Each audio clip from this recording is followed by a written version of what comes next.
Okay, listen up. My name's Mark. And my name is Manners. And we are the football directors for the King's Football Academy. The King's Academy is a charitable organisation and we're based in Newham. Our main function is to shape and develop your talent through the power of sport.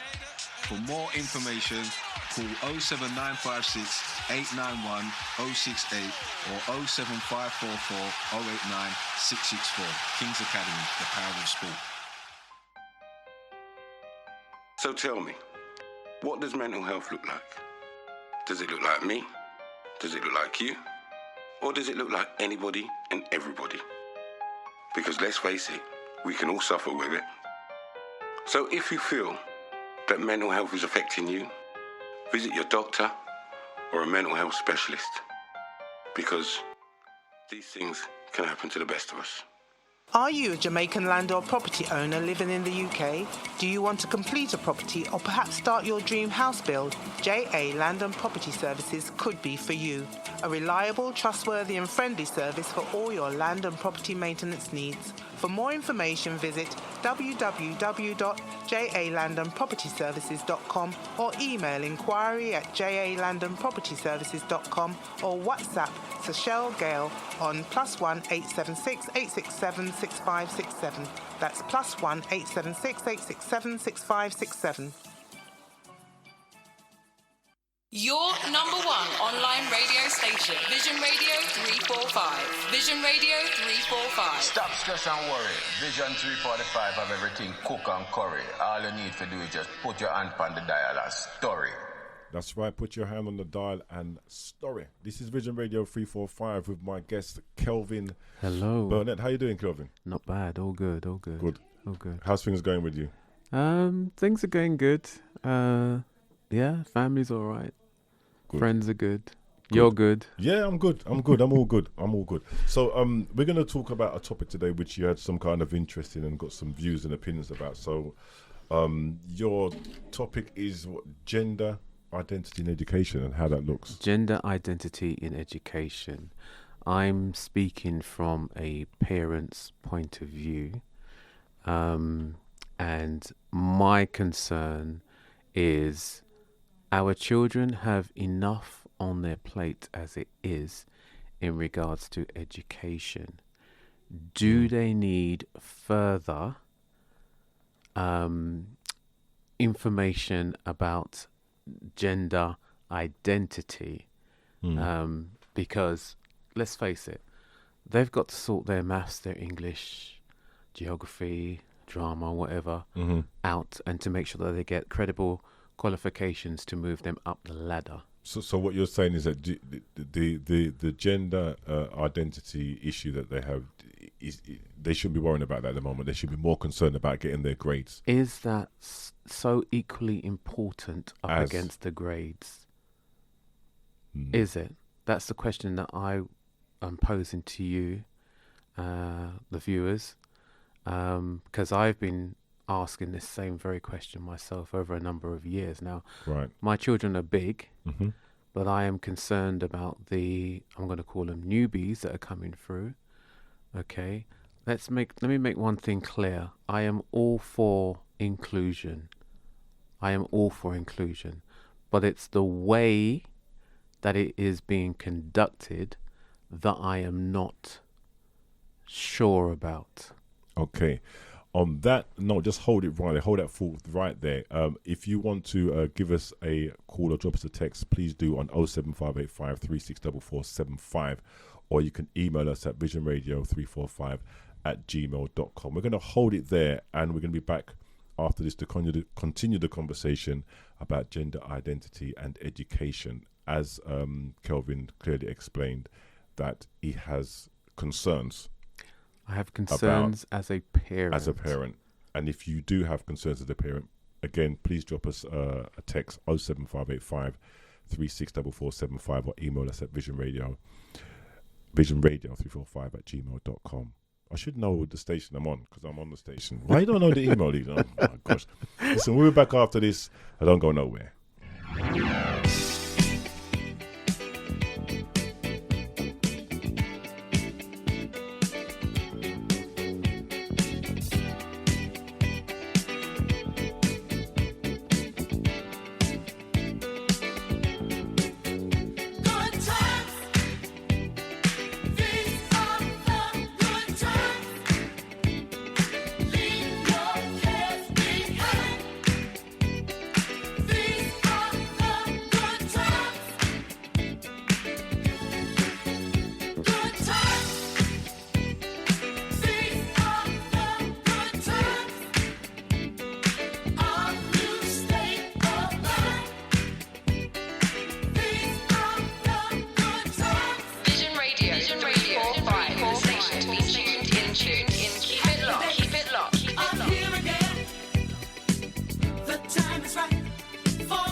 Good Times by Chic. The number to call 07585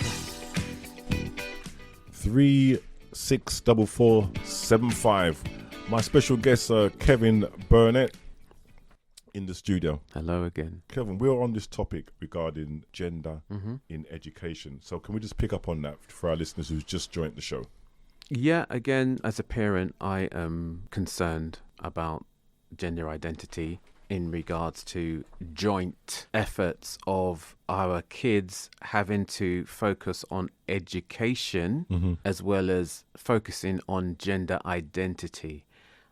I believe as a parent, our kids have enough on their plate as it is, trying to attain the grades needed for their future endeavors, than having to worry about sexual identities, okay?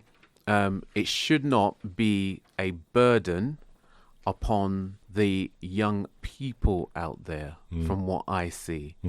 And in my experience talking to young people, their concerns are, I have enough on my plate as it is already, trying to sort out maths and English and what have you.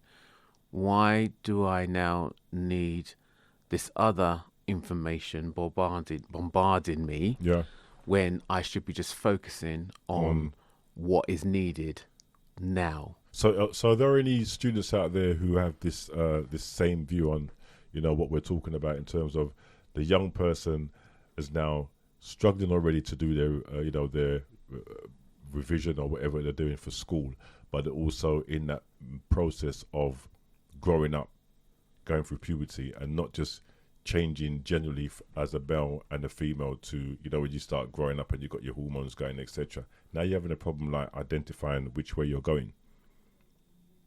That is more confusing than you doing your exams, because you've got to work with that as well. Right, exactly.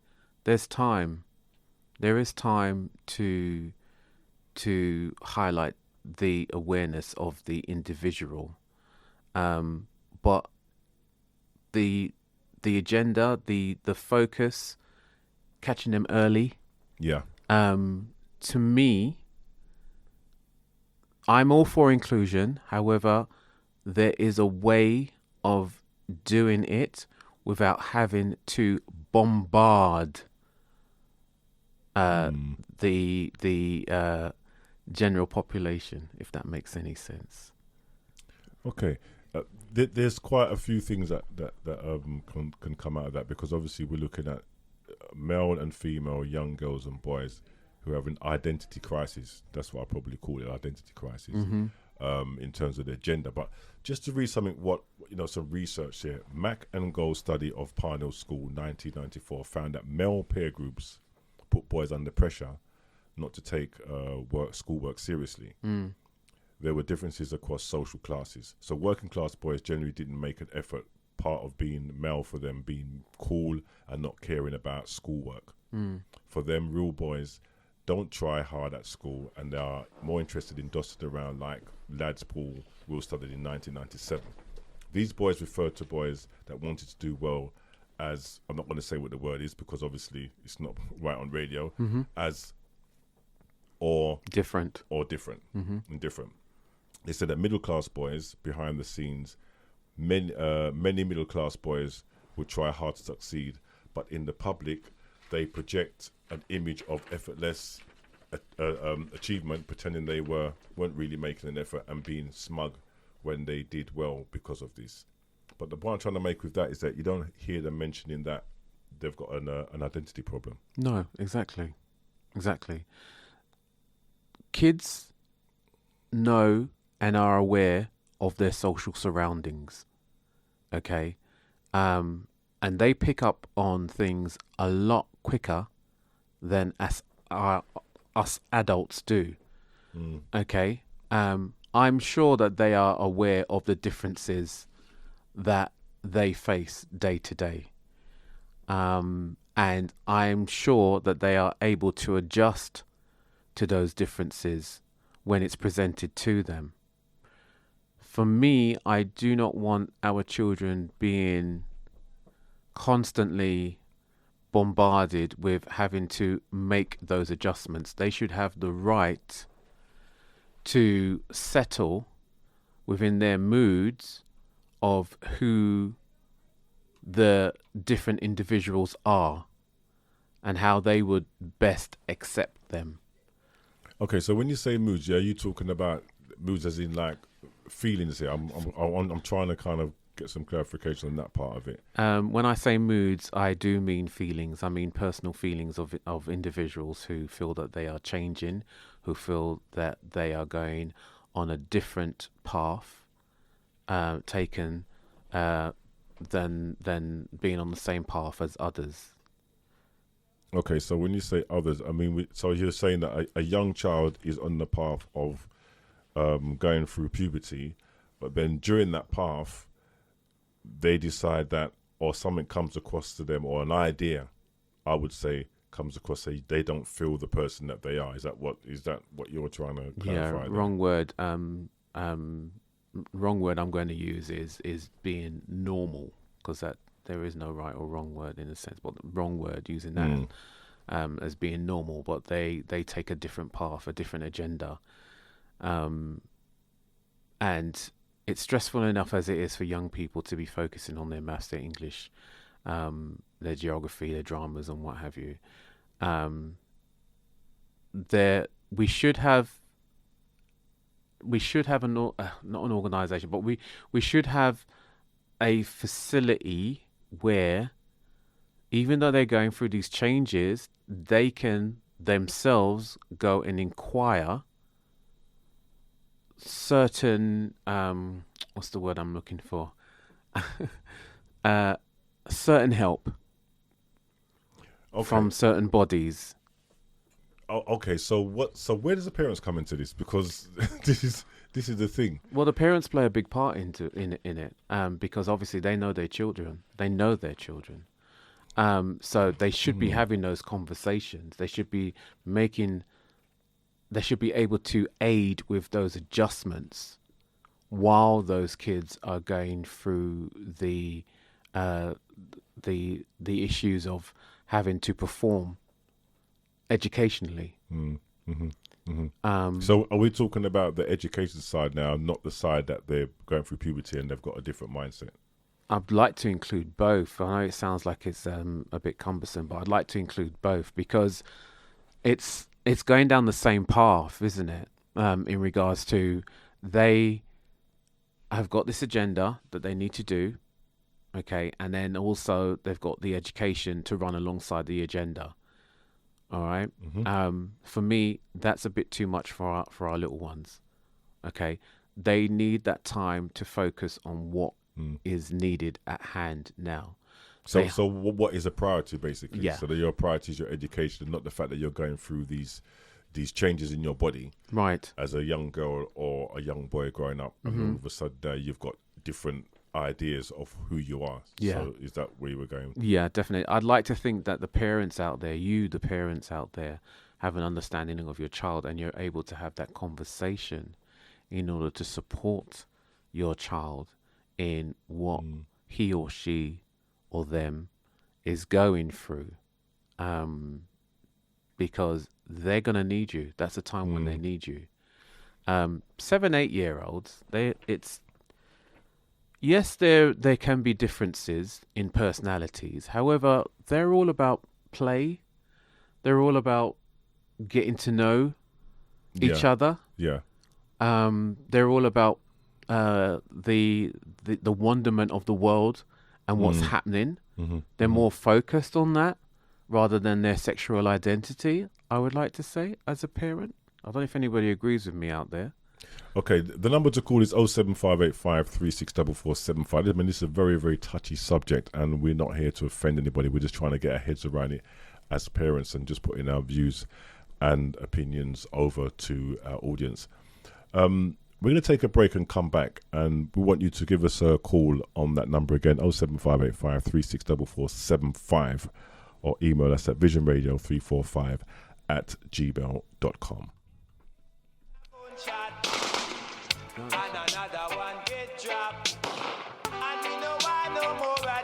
Do you know what? Enough is enough. It's time to make a stand to protect our children from the senseless violence and killing amongst our young people. You know who you are. It could be your child. So let's stand together to stamp it out. Say no to knife and gun crime. Have you started up a new business venture and looking for advertising space? Our team at Vision Radio 345 are offering spaces for you to advertise your business. We're here to support your business. If you have just started out or already established, we will be happy to help you further grow your business. For more information, call 07585 364475 or email us at visionradio345@gmail.com.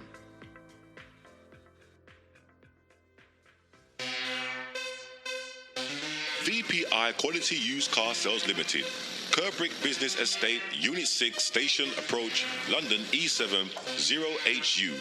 We are located between Wanted Park Station and Forest Gate Station. You can visit our website at www.vpiusedcarsales.com. For more details, call 07415 778605. Finance available under terms and conditions. Vision Radio 345, empowering the next generation. Hey, this is Audrey Scott, endorsing Vision Radio 345. I just gotta support that. Welcome back to the show with my guest, Kelvin Burnnett. Hello again. Great stuff. So we're going to continue our conversation. If you just joined the show, the number is 07585364475. That's the number to call or text in, or you can email us at visionradio345@gmail.com. I want to hear your views and opinions about this particular topic. It's a very touchy subject, and as we know, there are young people out there who are probably in a state of confusion. Not saying that they're not, or so not saying that some people are, but that could be a situation happening right now as we speak, and that's from experience. I mean, I've had people who've come up to me, certain individuals, and said, "Sir, I've got an ID problem," and my answer is, well, you need to think about where you're going to go with this, because this is a life changer for you.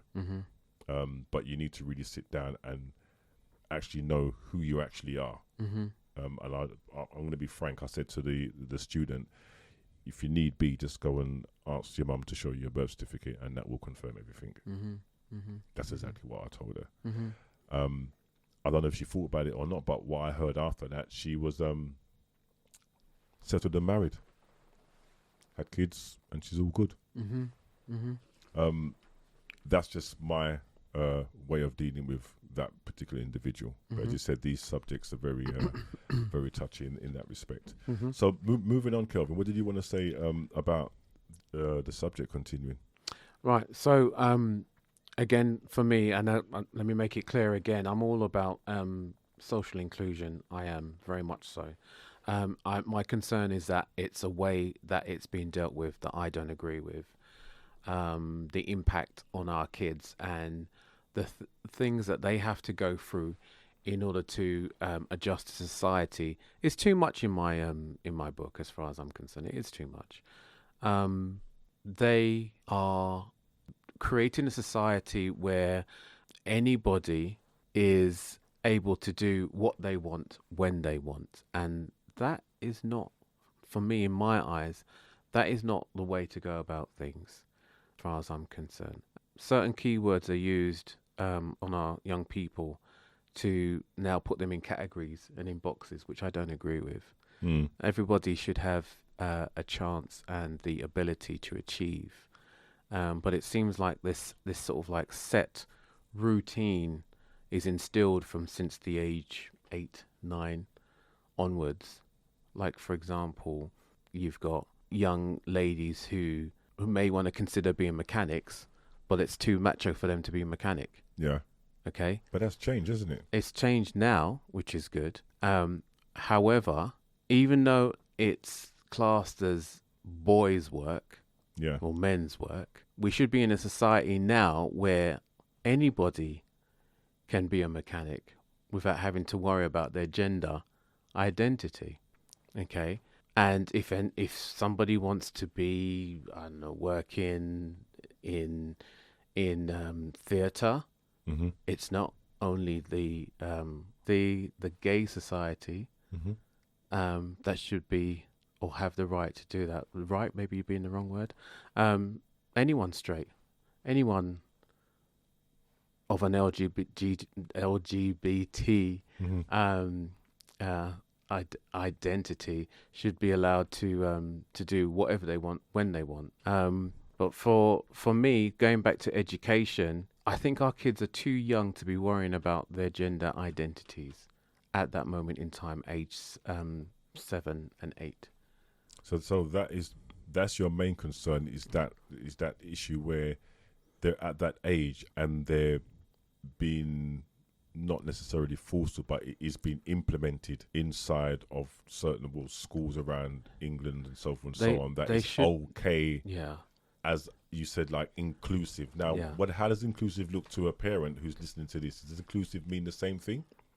I would like to say that for me, inclusivity, I can't pronounce that word. Inclusivity. Okay, I can't pronounce it. But anyway, it's a tongue twister. But you guys know what I'm talking about. We should be of an era in a society where people feel comfortable to, keyword, talk to each other now. Okay, whereas before, back in the old days, things were put under the carpet. It doesn't necessarily have to be like that now.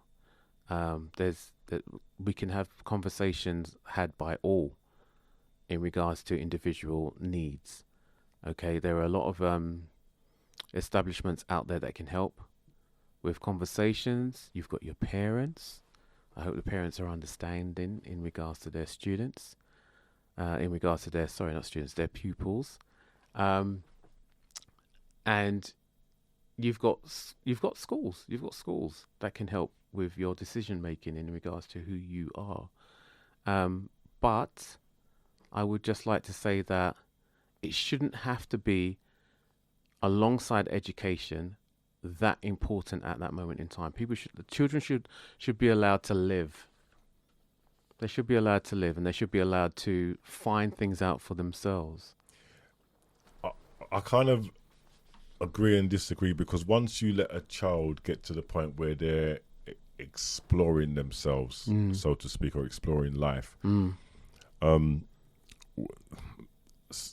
this is just for me speaking my perspective from what I can see. It's creating a problem, because those young people who now have these ideas of their sexual gender identity are actually in a crisis. They've got more mental health issues than most general people. I don't know whether you agree on that or not, but that's what I'm seeing. You already have people who are doing what they're doing normally and getting on, I wouldn't say normally, but just getting on with their normal daily life without having to work out this so-called identity problem. When did people start having identity issues? The number to call, 07585 364475. Email us at visionradio@gmail.com. We want to hear your views and opinions on this. As we said, it's a very, very touchy subject.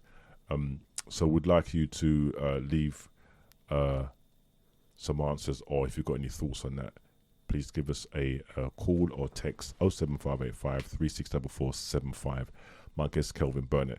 We're going to be back after this track because we've got so much to talk about, and I think we can wrap it up after this, because, as I said, there needs to be probably another conversation in this with this particular topic. Most definitely.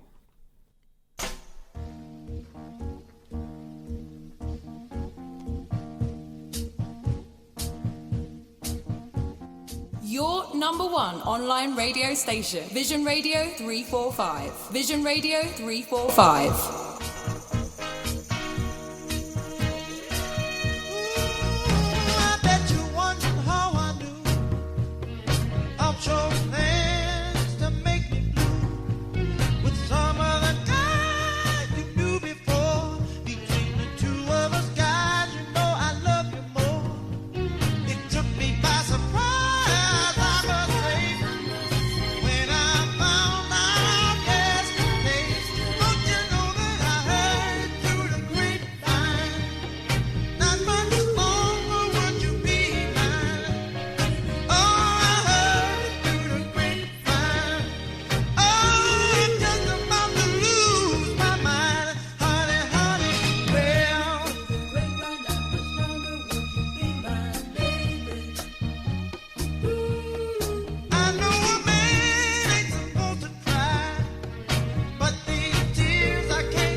Yeah, so welcome back to our show.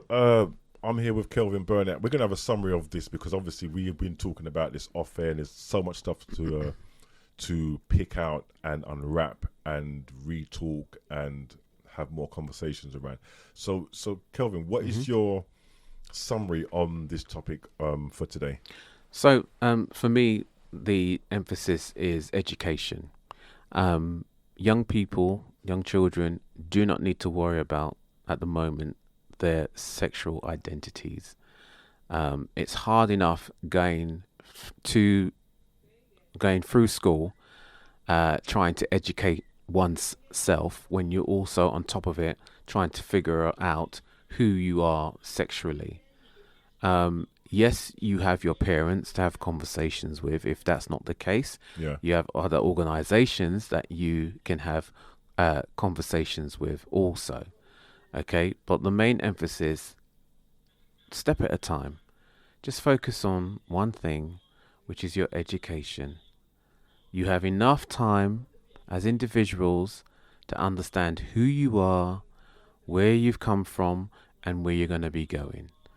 Sexual identity grows alongside you as an individual. You do not need to be bombarded with information, okay, because it's too much for one person to deal with, as far as I am concerned. I have always said to my daughters, just focus on one thing. Focus on what you need for when you leave school. All the other stuff will fall into place afterwards. And when you feel you need to have that conversation with me in regards to certain topics, we can have that conversation. It is not a problem. Wow. Okay, so that is, as Kelvin said, he's wearing his parent hat. And that's what he would actually say, which he's just said, and it makes it very clear that he's open to have those conversations with his children at that point. So if you're a parent and you probably would do the same thing that Kelvin did as a parent, or would you do the complete opposite and make up noise and start to really get on the child's nerves and not listen to what they're saying? As we said, it's a very, very sensitive subject. I think we're going to close it there, Kelvin. Thank you very much for coming in and doing this very sensitive show on gender in education. And if I can just say again, I'm all for social inclusion. It's just the way that we are doing it is what we need to watch out for. I think it's a bit too much in regards to what's going on nowadays and what's happening with our young people. Okay, thank you very much, Kelvin, for coming in. And we're going to leave you with this one. And take care until next time.